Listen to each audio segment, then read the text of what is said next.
Hi everybody, Joel Kennedy with Kennedy Violins. So today's another play-along video, and we're going to be covering Waltz from Suzuki Book 2. Okay, so first I'm just going to play through the song, no repeats, nothing, and then we're going to talk about the song, and I'm going to give you some hints about how to practice it and cover some of the difficulties that most students have with this particular song.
Okay, so that's that.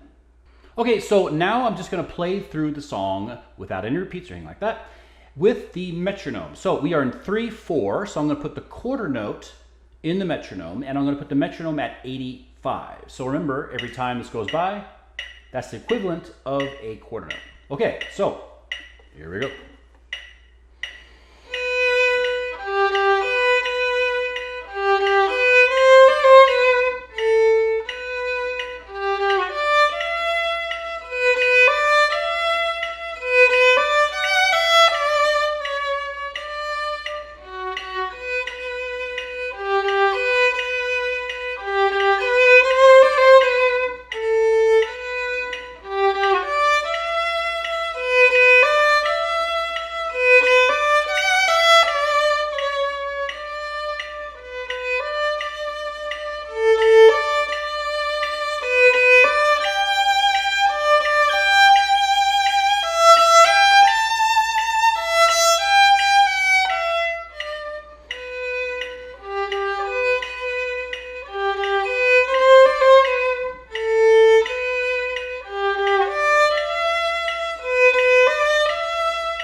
Okay, there's that. Okay, so as you can tell by looking at the song, it doesn't look particularly complicated, and it's not. It just repeats a lot. There's not anything that's particularly fancy in this. The one thing that tends to trip people up in this song is the rhythm in combination with the bowings. So I have some ways to practice this. This will help you if you're having a little bit of trouble matching the rhythm with the bowing. But first of all, let's talk about the key signature and the time signature really quick. So key signature is G major, that's 1 sharp, that's F sharp.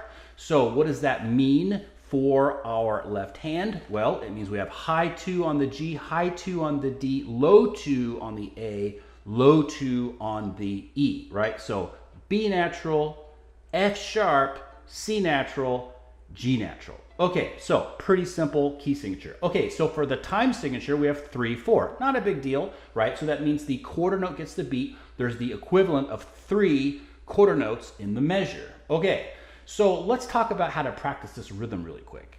Okay, so what makes the rhythm a little bit weird is how they've notated it in this Suzuki edition, right? it looks like, at first glance, it looks like it's in 6/8 because of how they've barred. So you notice the very first note is a dotted quarter note, right? So that's a quarter note and a half of a quarter note, so a quarter note and an eighth, right? But then they've got 3/8 notes, but they put one bar there like it's a triplet. But it's not a triplet. They've just barred, they put that thick bar there to, to connect all those eighth notes, even though it's not a triplet. So it makes it look like a triplet, but it's not. So the way that you should practice this, if you're having any difficulty at all, is just take the slurs out. Remember, this is a common practice technique. Whenever you have difficulty with anything, take a complexity out of the music in order to learn it. So make it easier, right? Make it more digestible. So practice this without the slur. So I'll show you really quick. So I'll put the metronome on the quarter note at 85, okay? So I'm just gonna play this without the slur.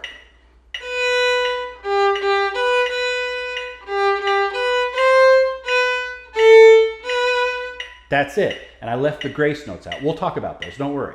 So I'll do it again. So remember that first note is 1 and, right? So it's 1/8, 1/8, 8th, 8th, 8th, 1/8, 8th, 8th, 8th.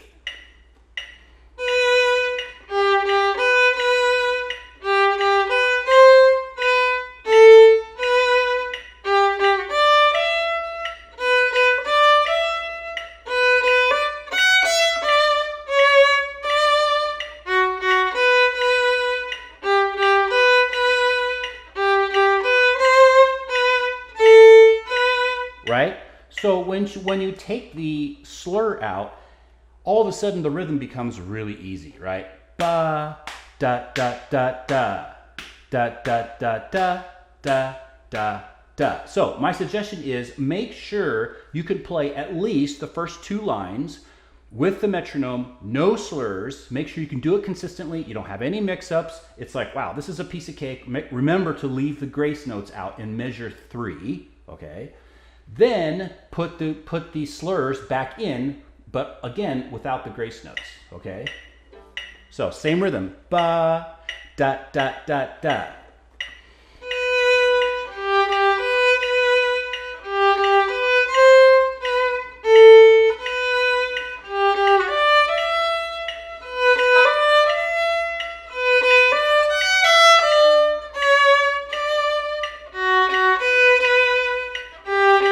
Okay, so on and so forth. Okay, I accidentally took the slurs out the end there. But, so I hope that you get the idea. Just take the slurs out, practice it with the metronome, then put the slurs in. Okay, so let's talk about those grace notes in measure 3. So, you have da-dee-da-da, da-da, da-dee-da-da, da-da. So, the thing is that we're in 3/4, right? So we have 3 quarter notes, or the equivalent of that, in a measure. Well, how are we going to fit those little notes in there? Well, the answer is actually pretty simple.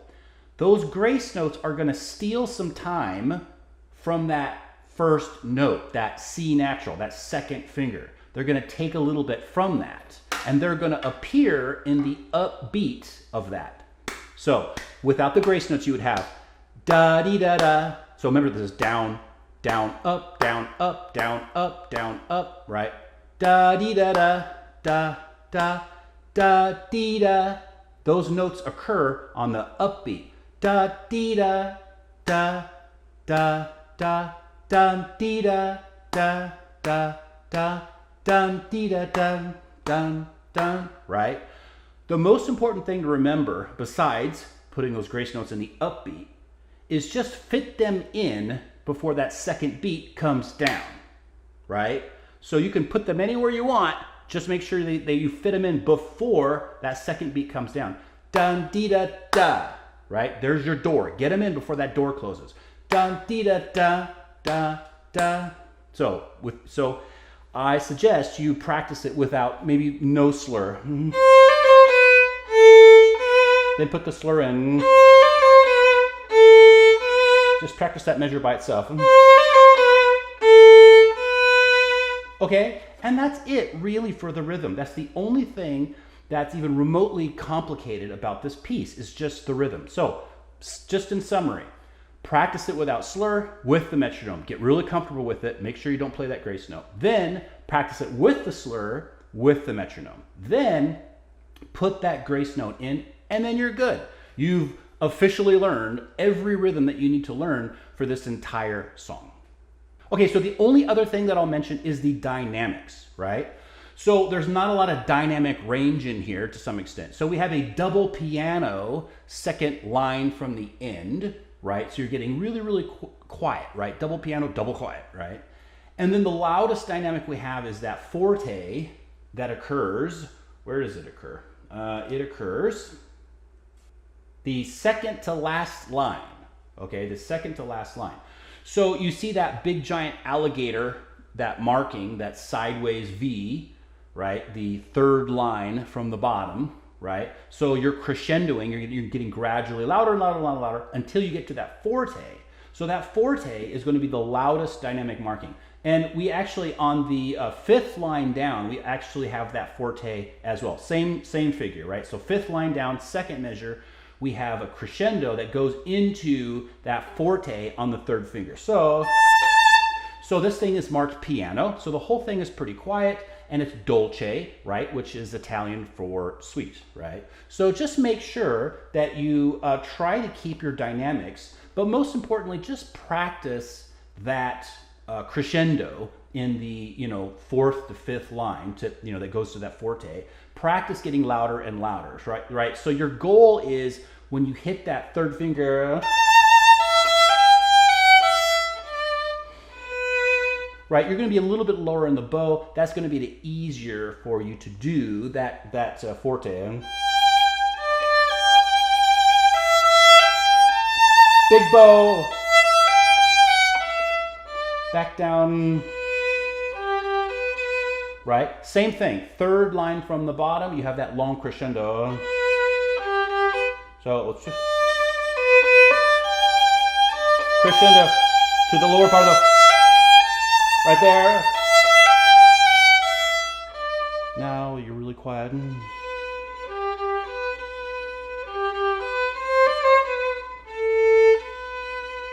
Just keep your bow straight, okay? So that's really all I have to say for that. Okay, one last thing. You see that one that's marked in the very beginning, the very first measure. You see that one and that really long line? They're telling you to keep your first finger down until that line runs out, right? So they're teaching you to keep your first finger down. That's all. You're going to be tempted to pick that first finger up. Don't do it. Now pick it up. Okay, so that's about it for that song. Oh, and before I forget, don't forget to like that video right now. Just like it for the Google algorithm, so a lot of other people will see this video. And subscribe to the channel because I do a lot of these play-alongs and some technical tutorials as well. So let's do the throw the dart at the dartboard of destiny here and find out what our song for next week is going to be. Okay, so I have my weapon in hand. Let's hope there's no small marsupials wandering around in the background of the studio, and let's throw a dart and see what the song for next week is going to be. Okay, so here we go. Okay, so it landed closest to Lightly Row. So we're going to Suzuki Book 1, Lightly Row. So I hope this video helped with this song, guys. And remember, if you have any questions, just put them in the comments section. I answer all the comments at this point. We still have, enough subscribers where I'm able to answer all the questions. So with that, I hope you guys have a great time practicing, and I hope you have a great day.